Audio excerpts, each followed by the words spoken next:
آیت نمبر 52 ذالک لیعلم انی لم اخن بالغیبی، اور یہ سب کچھ میں نے اس لیے کیا تاکہ عزیز کو یہ بات یقین کے ساتھ معلوم ہو جائے کہ میں نے اس کی غیر موجودگی میں اس کے ساتھ کوئی خیانت نہیں کی تھی۔ یہاں تک کہ الفاظ کے بارے میں ایک تو قول جو مشہور ہے وہ یہی ہے کہ یوسف علیہ السلام یہاں پہ بات کر رہے ہیں اور وہ اپنے آپ کو کلیئر کر رہے ہیں، لہٰذا انسان کو اپنے کردار کو، اپنی عزت کو، اپنی سچویشن کو، اپنے پوائنٹ آف ویو کو بڑے ہی مناسب انداز کے ساتھ مناسب موقع پہ کلیئر کرنا چاہیے، یہ ضروری ہوتا ہے۔ اور دوسرا قول یہ بھی ملتا ہے کہ یہ سارے الفاظ عزیز مصر کی بیوی کے ہیں، اور یوسف علیہ السلام کے جیل میں جانے کے بعد ان کو بعد میں شدید ندامت محسوس ہوئی، اور وہ یہ کہہ رہی ہیں کہ یوسف علیہ السلام کے جیل میں جانے کے بعد پھر میں نے ان کے بارے میں کوئی خیانت جو ہے وہ نہیں کی تھی۔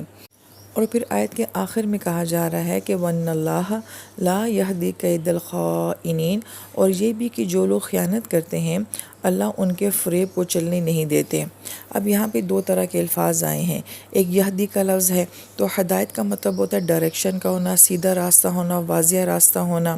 جبکہ قید کہا جاتا ہے جو خفیہ سازش ہوتی ہے، کسی کے بارے میں اسکیمنگ کا ہونا کہ میں ایسے کروں گا ویسے کروں گا اور اس کا رزلٹ جو ہے وہ یہ نکلے گا۔ تو اللہ تعالیٰ یہاں پہ کس خوبصورتی کے ساتھ یہ بات فرما رہے ہیں کہ یہ جو چالیں ہوتی ہیں انہیں کبھی بھی ڈائریکشن نہیں ملتی، انہیں کبھی بھی راستہ نہیں ملتا۔